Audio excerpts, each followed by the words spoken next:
Okay, hello everybody. My name is Berge Ayvazian. So before we start, I want you all to stand up. Put your hands over your head.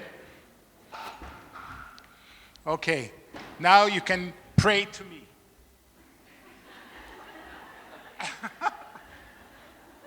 Kides asված մեծ է. Okay, sit down, thank you. So one of these, there we go. For you, those of you who don't know, I just came from Sevan Startup Summit. So fortunately, I was able to avoid the hurricanes and the gorgot, and what do you call that, hail? Gargot. I avoided that and I came here.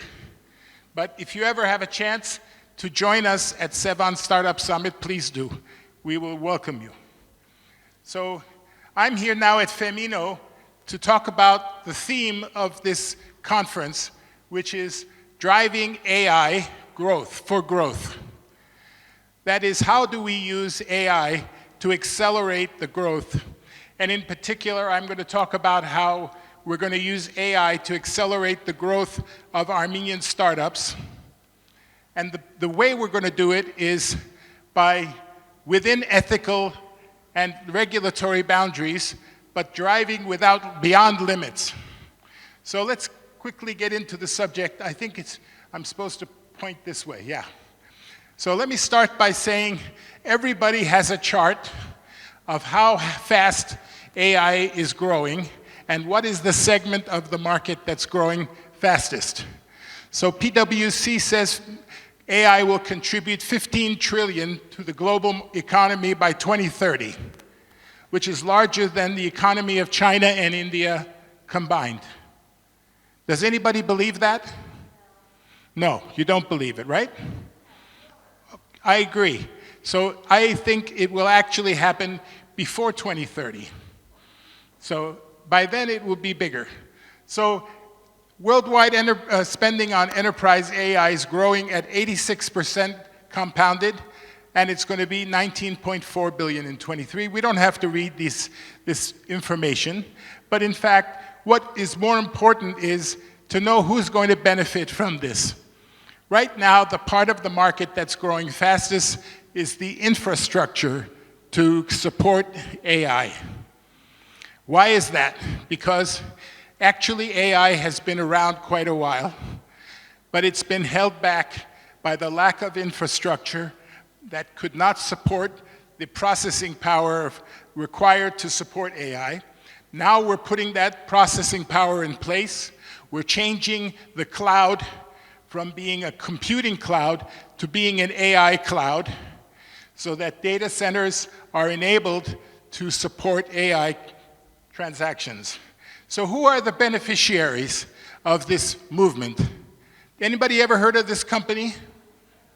What does this company do? It's not chips, it's GPUs, right? Intel makes chips, NVIDIA makes GPUs. What's the difference? They are graphic processing and much more faster, much more powerful chips. And as we convert the data center and cloud field into GPUs, we'll have companies like Google Cloud supporting the AI cloud, right? But do we want Google to dominate this market? Maybe not. Maybe Oracle and HP, who have powerful positions in the enterprise, they will have their own AI clouds, and it will be more optimized for enterprise rather than consumer. It will be more designed around how enterprises need to use AI. Also, Microsoft has Azure, and AWS has their own. IBM, of course, cannot be left out, and they have their own AI. Even companies like Alibaba. Who is Alibaba? Yeah, they are the Google of the world, right? Maybe the other world. So in fact, we'll see a lot of beneficiaries on the infrastructure side. But the reality is their business depends on the top Gen AI companies who are succeeding in getting adoption and using Gen AI for innovation, for AI-powered natural language algorithms. Myself am using AI to build vertical industry solutions. So I have a company in the United States called Wireless 2020. We have a team in Yerevan, and they are using AI, among other things, to build solutions for our clients to do things that are impossible. What do I mean impossible? Well, my friend Nubar Afeyan has coined this term, Mission Impossible AI. That is, things you don't think you can do, it's impossible to do, but we're going to use AI to make it possible.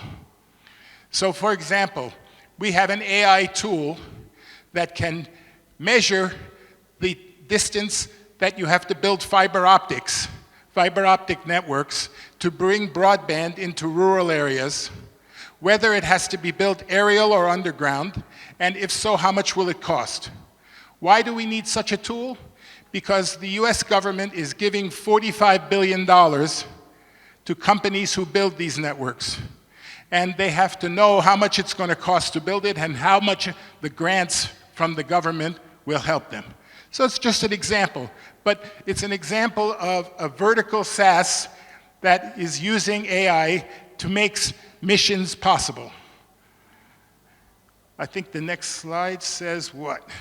Where is it? There we go. Now, around the world, there are a bit of concern about AI and its impact on the global economy, on different things that need to be regulated.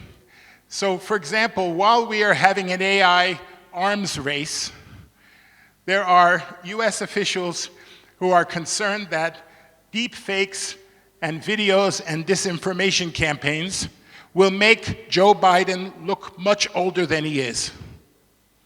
Is that possible? I don't think so. Joe Biden is already too old. He can't look any older. The only way to make him look older, kerezman bidi panankiden. Che. Ayo. So I actually think it would be better if they made Joe Biden look like Kamala Harris, right? And without changing his clothes, he will be transformed into a woman of color to be the first president of the United States. How many think it's time for a woman of color to be president? Somebody applaud, huh? There only are a few of you in here. Start clapping. It's time. Okay, she has to earn it. She can't just be ordained from there. Okay, I agree with you. So one of the things in the past 6 months Joe Biden did was sign a sweeping executive order on AI. Is he the only one doing such things? No, in fact, just the summary of this executive order is an afternoon reading. You have a lot of work to do to know what it means. But it's not the only one. He wants AI to do this. What's this? This is the deep fake of his nemesis, his rival. What's his name? The Orange Man, right, Carrot Top. So if he can run with the Secret Service, he won't get shot in the ear. Maybe if he ran faster, he wouldn't have made it. The EU is also regulating AI and has created its own regime of AI Intelligence Act defining the risk levels. And in fact, we want to make sure that AI systems are safe and trustworthy and they respect human rights, dignity, etc. So what does that mean? Generative AI is the next wave of software that deep learning models will collaborate with humans. So the word collaborate is very important. Does that mean AI will replace humans? To zero extent. We don't want AI to replace humans. We want AI to make humans more powerful, more efficient, more capable, so that instead of losing your job, you will have a better job, you will have a career, you won't be doing low-level work, but you'll be doing most powerful and strategic work. So I believe that AI will make more jobs and will create more opportunities. Then, even though it's going to be disrupting, it will create more opportunities. So already we're seeing growth in generative AI. Even just 2023, we had $21 billion invested in generative AI just in half a year, right? That's not even all of 2024. So what we're seeing is that if we use Gen AI effectively, within limits, within these regulatory boundaries, within the ethical guidelines, we'll have the most beneficial effect and we'll get the biggest reward. So who are some of these top 20 AI startups? Not just the Armenian ones, but in the world. And how do we keep an eye on them? Has anybody ever heard of these companies? Okay, so I want you to all call your broker and tell them you want to invest in these companies. Unfortunately, you cannot, because they're private. You have to become a venture capital investor, or you have to become a certified angel investor in order to invest in these kinds of startups. But if you did get involved, Parole, for example, which is doing medical dictation and using AI to make that more efficient, these are all very interesting companies, and some of whom I've been advising on how to accelerate their growth. So, in addition, in Armenia, we have been growing our AI capabilities for the past 10 years. And in fact, I've had the honor of being involved in this growth through a variety of initiatives and through making Armenian startups use AI effectively. Now, I told you I came from Sevan Startup, where, in fact, I've been mentoring more than 50 Armenian startups on how to leverage AI to both make them successful as a business and grow faster than they would otherwise, without just being caught on the hype, but in fact using it for real benefits to the industries they're in. Which industries? Robotics, life sciences, biotech, voice and image processing, business, and marketing. So these are some of the top AI companies and startups in Armenia when I arrived in June of 2024, and these are some of the success stories that are showing people how to leverage generative AI, B2C and B2B. Does anybody know these companies? Okay, so if you didn't know them, you know them now. So you have to remember some of these names, okay? For example, does anybody know what Pixart is? No, you don't know. You don't know what they are, right? Okay, good. How about Service Titan? I'm sure you know them. How about Podcastle? Of course, of course. Does anybody know Netris? Netris. So Netris is creating for NVIDIA an AI cloud network to connect users to the AI-empowered data centers and be able to make the network as powerful as the data center, so their AI is available all through their business. How about anybody ever heard of Zero Systems?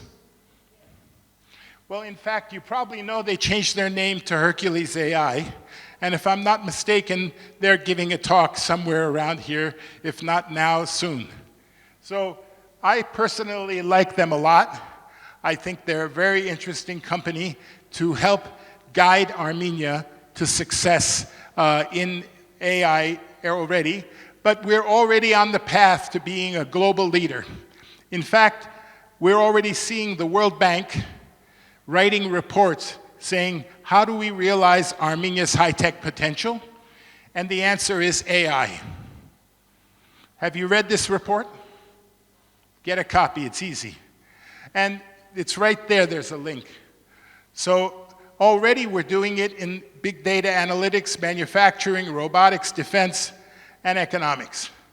This is the year of Armenia being a leader in generative AI. And as that happens, already EVN reports, CivilNet, others will recognize that and write about it. What else is going on? Well, in fact, we're reaching down to train the next generation to prepare our workforce to participate in AI growth. Whether you're UATE, which has ARM math, whether you're FAST, which is doing generation AI. You heard Armen Uruchian a few minutes ago talking about generation AI and what they're doing. So we're seeing more and more emphasis placed on ICT education and training. Even the private sector is helping out. TUMO Center, how about TUMO? And TUMO Labs. So my friends there, who I've been working with for more than 15 years, and my friend Sam Simonian, who's a visionary genius who started TUMO Center, he's realized that they have to put AI in the TUMO Center as well. So Armenia has to become the best place to develop AI, and we have to make Armenian AI a brand. So I've just signed a contract backstage with Armen Ayvazian, and he's going to be the marketing lead for the Armenian AI brand.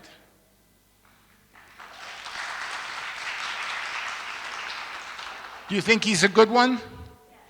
Okay, good. All right. So we're already starting to see the way we do it. So, for example, when I talk to Hercules AI and I ask them, how do you become successful? What is it that's the secret sauce of your success?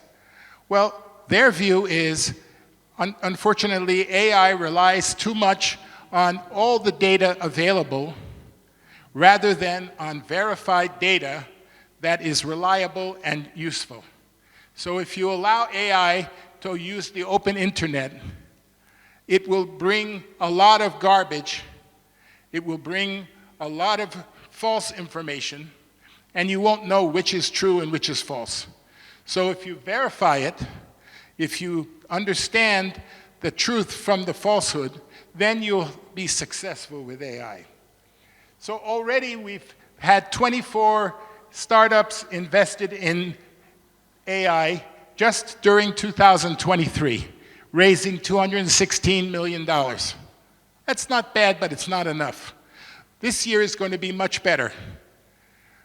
For example, just this year, our friends at Hercules AI alone raised $26 million in Series B funding just this year, in the past few months. So that's pretty good. Startups with diaspora Armenian founders have 7 deals and 82% of this capital.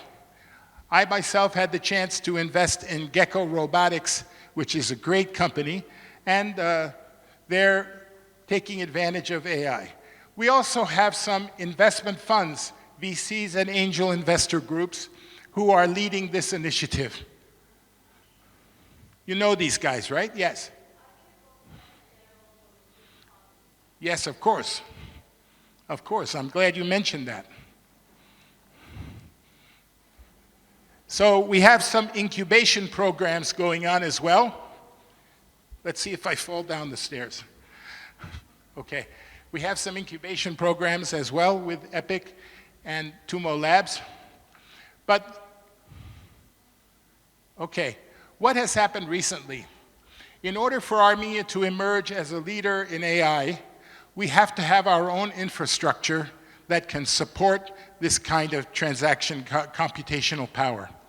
So the good news is NVIDIA decided to put a research center in Armenia, and it's already grown so that it's become one of the leading areas for NVIDIA's accelerated GPU deployments. So this research center is just the first example, but now, fortunately, through the power of AI, Charles Aznavour has come back.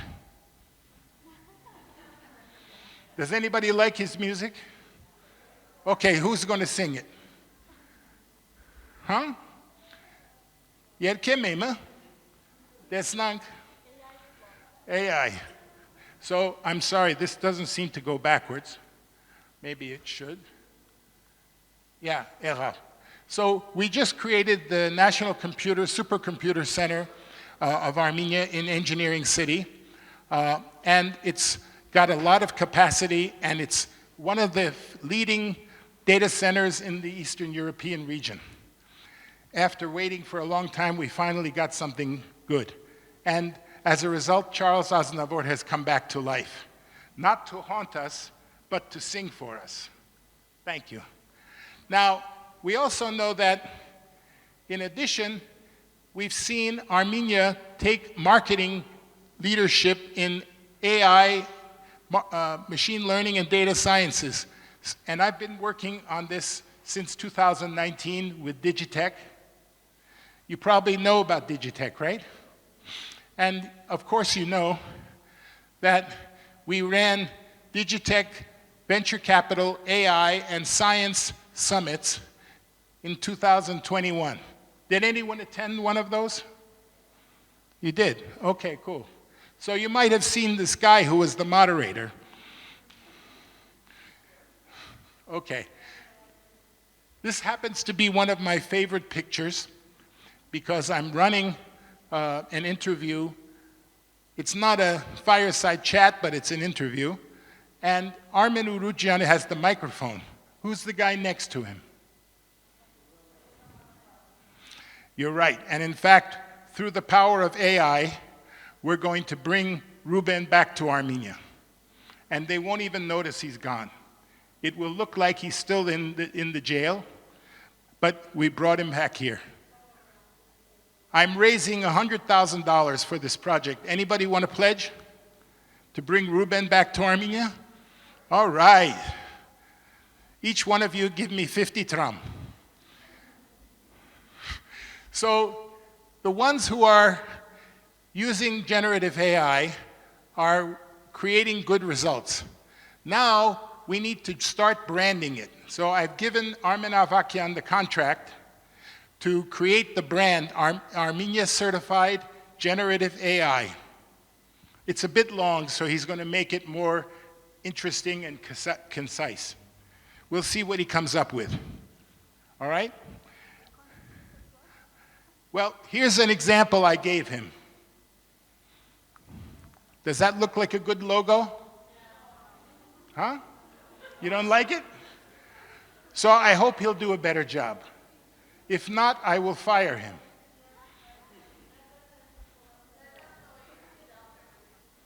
I didn't hear what you said. I'm telling it is like an advertisement of aubergine, caviar. All right, great. Okay, so let's keep going.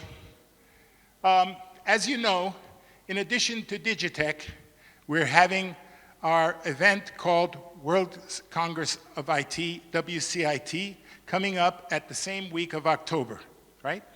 Now, it just so happens that 5 years ago, we had WCIT here, and now we're having it again. How did we do that? You bet. You bet. And in fact, it's really not paid for yet. We promised to pay for it.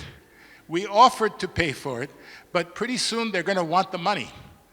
So we have a lot of work to do to make WCIT and Digitech successful and financially viable. One of these things will actually get it to come. We're doing them together, so we have some work to do. So that's one of the reasons I'm working with the WCIT team to bring the leading speakers of the world, to bring attendees, not just from this region, but from around the world, to make the power of the mind our next wave of AI marketing. So the reason I came down here is to ask you these questions and to give you the microphone. Who else has a microphone besides me? Anybody? I didn't think so. Okay, so the first question. Recently, they introduced ChatGPT as the first version of GPT. Now we're already on GPT-3. Pretty soon there'll be GPT-4. Do you think that this was a very powerful event in the history of AI? How important is ChatGPT? Do you have an answer? No? Okay, her answer is no. She was very emphatic. She says, it's not true. Is that what you said? No, I don't say that. My thoughts about GPT, I think that can have its positive and negative impact. And yeah, I'm waiting GPT-4 because I think that can make our life easier and that can help us. But I'm a future lawyer and I think that must be a very negative impact too. I mean some human rights. So we have to handle that too. So you don't think ChatGPT is the holy grail? You don't? Okay. How many of you think there should be more regulation of AI? Tell us why. I think that, well, for instance, in universities, a lot of students are using ChatGPT to generate their essays. And yeah, stay here so you can take this. And I think that humans need to use their brain and not just rely on ChatGPT. So in fact, we have to embed AI in our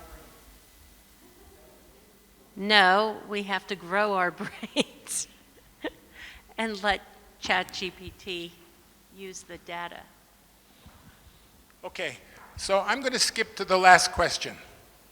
This is the question I asked Armenian Ayvazian when I interviewed him for this marketing job. Can somebody read that question for me? The microphone? Somebody read that last question, please. She's there, she's ready. How can Armenia emerge as a global leader in AI, make Armenian AI a brand? So first question is it possible to do this? Of course it is. Okay, so in reality, this is our mission impossible. It is impossible, but AI will make it possible, and we have to learn how to do it. Yes, can somebody give him a microphone? Who wanted to answer to this question? I think it was you, right?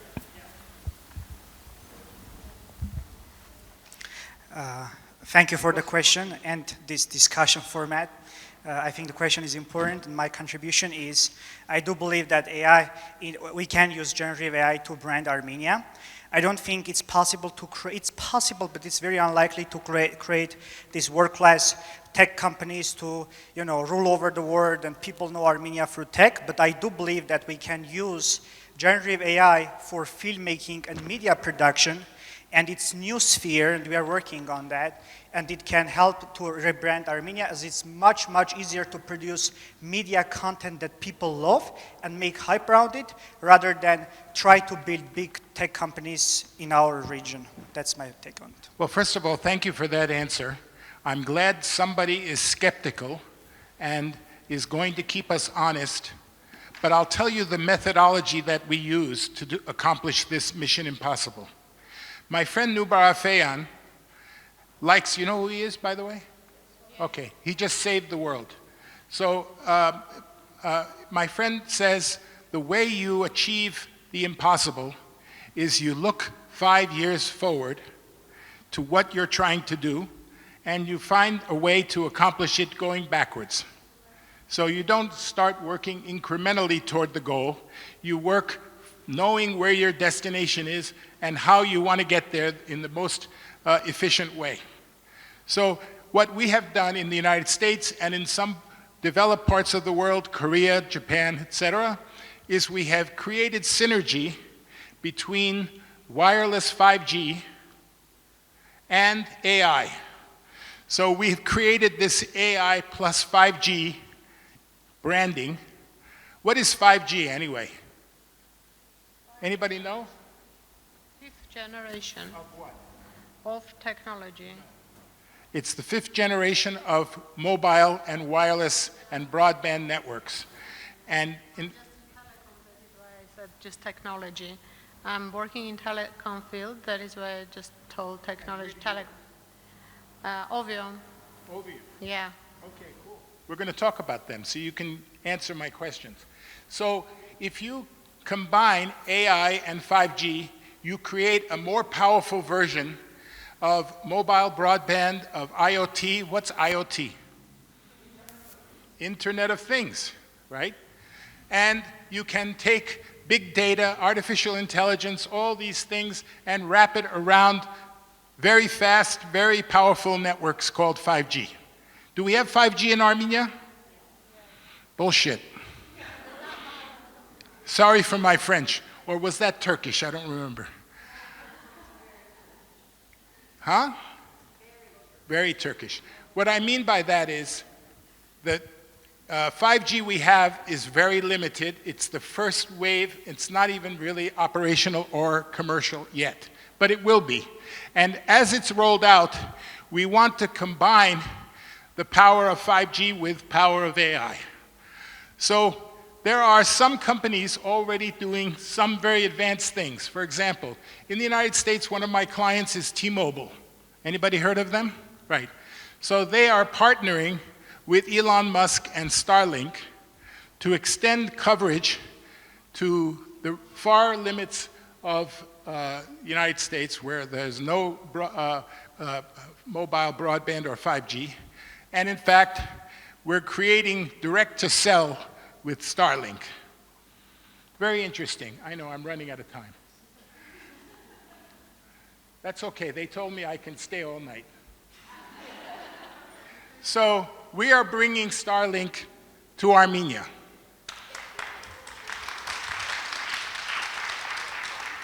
You like this logo?